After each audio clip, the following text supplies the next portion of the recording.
You need to get some photos as well. You might have already. Yeah. Mike King Biz, on the mic with Mike, Richmond's premier business radio platform. Judging how you judge say we going corporate. Nah, we just corner boys with the corner office. We like the cap table, what the splits is. Not that cap table, boy, we live this. Promoting how business can make the community better. No one does it better than Mike King Biz. On the mic with Mike. Check it out. Ladies and gentlemen, welcome back to On the Mic with Mike, the premier business program. Coming to you from high above Henrico. It is coming from the Mike King Biz Call Federal Credit Union Media Center. That's what we do. We talk to the best and the brightest. You can follow me on the social platforms, which are On the Mic with Mike RV, as well as Mike King Biz. We talk to the best and right folks who are out there doing some amazing things. I'm minding my business, perusing the old interweb, and next thing I see, you guys know I had a long history with Launch Trampoline Park. Shout out to my friend LaShawn Moore. Moved on down to Texas. But now, dynamic young new leadership is taking over, and I seen them and I slide in like I do, slide into the DMs. Congratulations, you guys are doing some amazing things, and boom, they are here. Welcome to the program, sir. Appreciate it. All right, so tell us who you are, what you do. Yeah, my name is Daniel Robertson, new owner of Launch Family Entertainment. That's where we are now. It's on a revamping. Right. Not so much a trampoline. Right. Because you guys do a lot more. Right, a lot more than that. So family entertainment, and I do a lot of things, but I have a background. I'm a youth pastor, amongst a number of other things, at Mount Gilead, which is in Chesterfield as well. And then I own a media company. And so the opportunity presented itself in a very unique way. At some point, I'd love to get into the details of that. But, you know, we took over in March, and, you know, we're in the middle of just transition and making things better. And it's a franchise. So there's a lot of support and a lot of updated things that we have to you know, get things up to that level. So, you know, that's where we are right now. From a business standpoint, and we always talk to business owners, business leaders, looking at opportunities. The first time you looked at that opportunity, you thought, what was the idea from, I don't know, to this may be something to next thing you're jingling keys? Yeah. Well, yeah, it was you know, looking at numbers, you know, the things that I've always done research about acquiring businesses, looking at P&L statements and looking at financial statements and different things. And so early on, you know, there was a lot of things that I didn't like that we saw. But then that's where the opportunity lied, because the part that I did see was the ability, and this, you know, actually came as a pitch from the previous ownership, is the community aspect of what can be done. So for me, the tool, being able to use the trampoline park or the family entertainment center as a tool in the community was more of the big picture and the opportunity that I saw. And from there, it's just about making the numbers work. And so for me, that kind of took place. I was kind of on the fence, kind of back and forth with it. And then some other things transpired that made things more of an opportunity. And then, you know, we have this one life to live. And so I have a close friend who's a much older gentleman than I am. And he always says this statement: the opportunity of a lifetime must be seized in the lifetime of the opportunity. And so, hold on, ladies and gentlemen. No, hold on. Yes. So, you know, it's one of those things to where it's like, man, I feel peace about it. I prayed about it, and hey, let's go for it. You know, and things look as good as what they're going to look, but if it looked perfect, then there would have been a lot of other people in on trying to take advantage of the opportunity. And so, that's kind of where things were. And then some other things unfolded that made things even more doable in terms of walking into this. And so I come from, like I said, running a media company. It's myself and my wife at the time, and we're doing pretty good. We're bringing in over 6 figures just by doing media and really tapping into that gift. My wife is a graphic designer.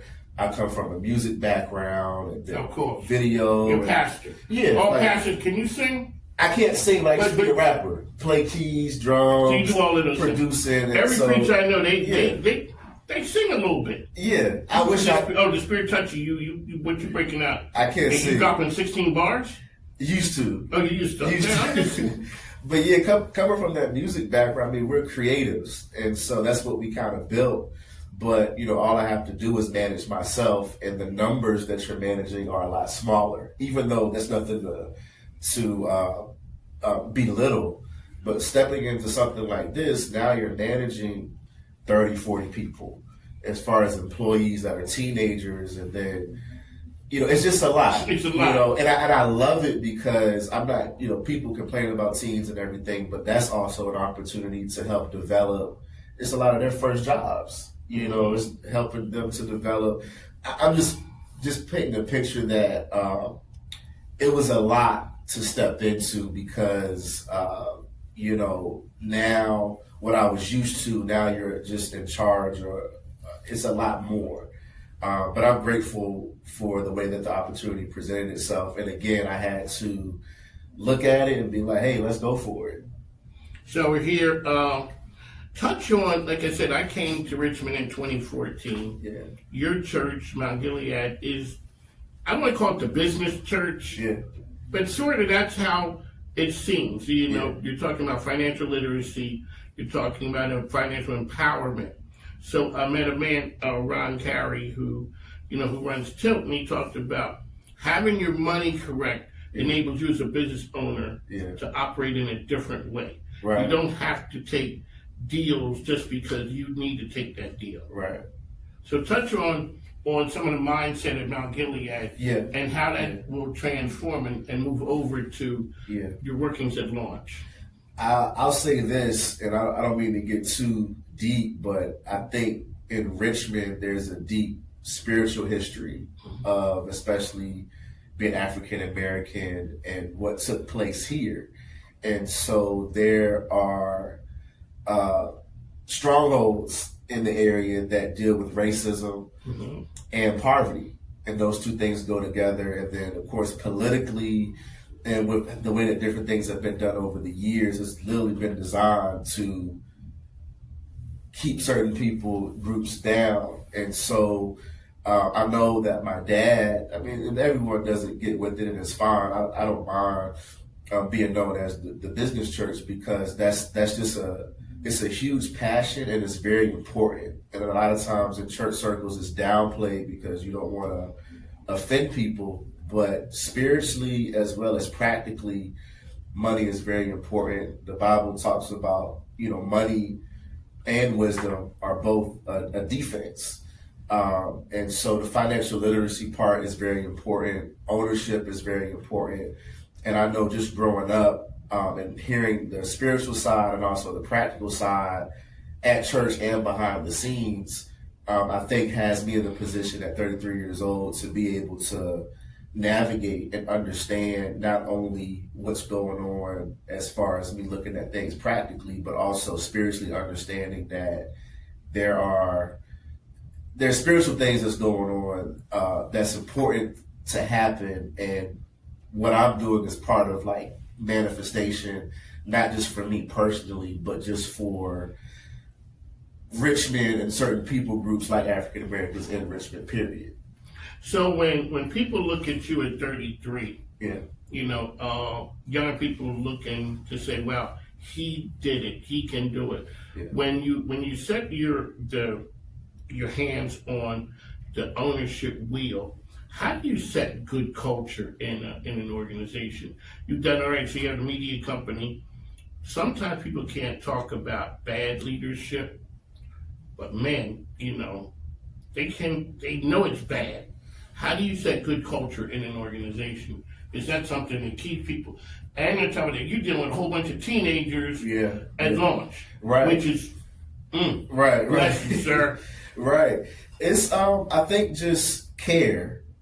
I think coming in and having fun and just setting a relaxed nature is great, but then also that balance. And some of the kids kind of joke with me, and they're just like, man, like, they said like, okay, you don't play games, but we still feel comfortable around you, like, and I think that balance is important because, like I said, I really do care about these are our community teams, so it's not just about the community in terms of guests and customers and people like that coming in, but it's also that we have the responsibility and the opportunity to be able to work with teams to be able to develop work ethic, accountability, just good skills. And so I'm not afraid of the teams. I work with teams. That's what I've been doing since I was 22.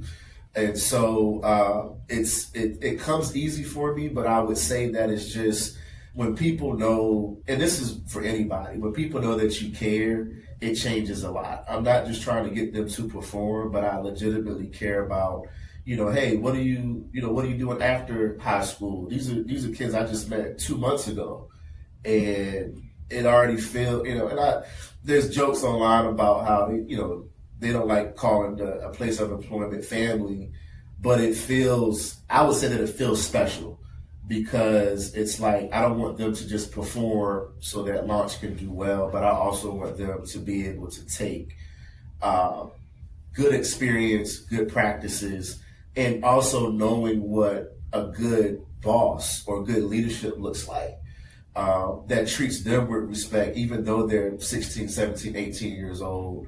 I just think that it's just important to just lead by example in the way that you treat people and that you care for people. And then at the same time, we have fun, but it's like, hey, these are the expectations. So I have that balance of knowing how to be serious and how to also keep an element of being able to have fun. One of the things we always talk about are parents who are dynamic and parents. Okay. So I kind of got to know that my dad and mom were them people probably when I was about 12 years old. Okay. When did you realize who your parents were? Yeah. Then all of a sudden it changed. Now you see that as people are starting to say, hey, kind of remind me of your dad with that touch on that. I'm always going to talk about legacy when it comes, especially in our community. It's so important. Everybody does not have what we had. Right. Man, I don't know if I can pinpoint a certain point in time, but I just know that people share things. They come and say, man, and sometimes it's kind of like, all right, because as a PK, it's a little awkward. Yeah, it's a lot of pressure on you. Yeah, it is a lot of pressure. And you're sharing a lot of moments and a lot of your parents' time with other people. Yes. But at the end of the day, when people tell you that, hey, this is what my life was like, and of course they give God glory for it, but it's like, hey, but God used your parents or your dad or your mom. Maybe it was a message or something or some time that they spent, or them coming to their home or the hospital or whatever, and they share about the impact. I think that's when I began to see things differently, and not so much just minimizing things or being annoyed at the position. And so, but yeah, that's what I would say. I don't know if it was a particular time, but it's just over time, I think maturity just allowed me to see that this is them moving in purpose, and it actually does make an impact on people. So one of the things me and my wife, we lived the whole pay it forward model. So for you, you're walking down the street, you're doing your business. It's just a regular day for you. Yeah. And you had an interaction with somebody. It could be one of the young people who work with you. Yeah. You changed the course of their life and you didn't know. It was just a regular day. Right. You didn't know. Can you touch on what that sort of means? Because I think a lot of times when people see you and you give them something, you don't know that you just dropped a nugget on them. Right. Because it's just something you had heard, something you had learned, but now all of a sudden you change how they see things. Right. Major, and it's already happened. at launch. I think that exposure is everything. There are working with some of the kids there. I don't want to get too much, but kids already at 16, 17, 18, they come from all different backgrounds. Yes. Where I'm at in Chesterfield, I'm right between Richmond, and then the other side of Chesterfield is when you go out to, further deep into Chesterfield, almost Amelia, to where you got more of the suburb land, out there. And so basically the backgrounds that these kids come from, the things that some of them have already gone through, will surprise a lot of people. But I believe that exposure is great. So even whether it's just mindset or just sharing certain things with them,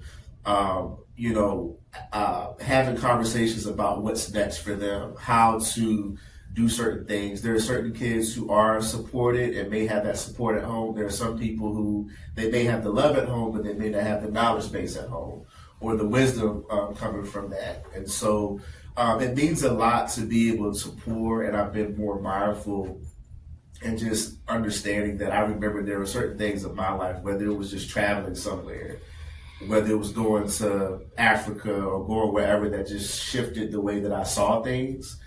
And I'm very mindful of even generosity, different things as far as, bringing the staff. I'm a 7 Brew junkie. And so bringing them 7 Brew drinks and them seeing what it looks like to be generous, and them kind of understanding, oh man, okay, it's just certain things that people just aren't used to seeing or experiencing that I think definitely changes their lives for the better. And some stuff I know about, and some stuff I may not hear about, maybe until 10, 15 years later when they come back and say, there was something that you said or did that made me end up where I'm at now. Alrighty, how can people get information about launch? Yes, so you can go to launchrichmond.com. You can search us up on Google. You can email us at info@launchrichmond.com. You can go up on the website. You can see information about our packages, our birthday parties, and then I'm really most interested in events. We have such a unique space. It is. It's such a unique space. There's a lot of open area. Okay, so let me take you back. Okay. A lot of people who deal with me know that we've been and done a lot of things in launch. Yeah. So we walk in. The party rooms now you're doing something unique with that. So I moved my media headquarters over to launch because, at night, after hours, and during the week, those rooms and things are in use. So I'm using those for media, podcasting, with my other business. But it just paints the picture at how the space can be used for so many different things: trainings, luncheons, school dances. I'm doing a Beyblade tournament coming up here soon. And so our space is just really unique. And so I want to begin looking at it. And I want people to understand that it's so much more than just a trampoline park because of the space. You still have the Tender Jump stuff. You still have the laser tag. Still got laser tag. The obstacle, right. Those things. Right. Now you're adding a media component to it too. Right, absolutely. And so, it's like I said, we got 5 rooms, offices, and then that major big area. So absolutely. So if you are doing podcasts through our media company, that's where the recording area will be. Let's say launch on a Monday at 7 p.m. when no one else is there. Wow, and that's something. So repurposing, you go in there with the idea of reforming. Right. Launch Trampoline, and you see something else. Right. As a visionary business person. Right. Okay. One last time, sir. Okay, so we got to get to. You're gonna have some type of grand opening kind of thing. You're talking in the summer. Yeah, I'm targeting at some point in August. My birthday is August 6th, so I would love to do something around that weekend. But right now, we haven't really set a date because there's so much transition pieces and just retraining staff, rebranding, painting. I'm gonna be painting all the party rooms and getting things to be a little bit different. We had, our party rooms are like green right now, which are our colors. But if you have a daughter, you want to do a princess party, and the room is green, it kind of right. So, we're doing all types of different things, fixing stuff, and I think that by August we'll be at a place to where I feel even more comfortable with doing a hard launch and saying, hey, here we are. This is where we are. This is us. Alrighty, so we got launch out of the way. Let's get you're a salesman like me, because you already said, Mike, I got a sales pitch for you. Yeah. I'd love when somebody warned you. Give me the updated sales pitch on Mount Gilead, how a person can find you guys and stop by and visit. Yeah, Mount Gilead, I think the best way I would say is to go on either the Facebook or the Instagram, because you can get at Mount Gilead FGIM.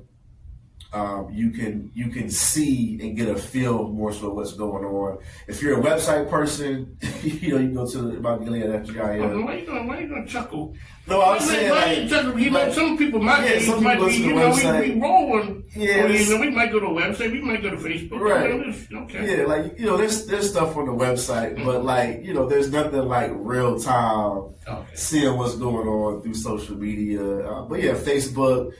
Just search Mount Gilead, Full Gospel International Ministries, and you can kind of see what's going on. Again, we have our services Sunday at 10, Wednesdays at 7, and we do a lot. As you mentioned earlier, we have an economic empowerment ministry that's designed to do events, job and career fairs, business events, as well as working behind the scenes when someone is looking for a job, or someone needs help securing financing for something, or someone is looking to purchase their first home. We're really big on those things behind the scenes. Again, some people feel like we don't really care about all of that, but I think it's very important. And definitely check us out. And the media company. Yes, Another Wave Media. And so you can find us at anotherwavemedia.com, or search us up on Instagram at Another Wave Media. We do content creation and social media management. We do podcasting.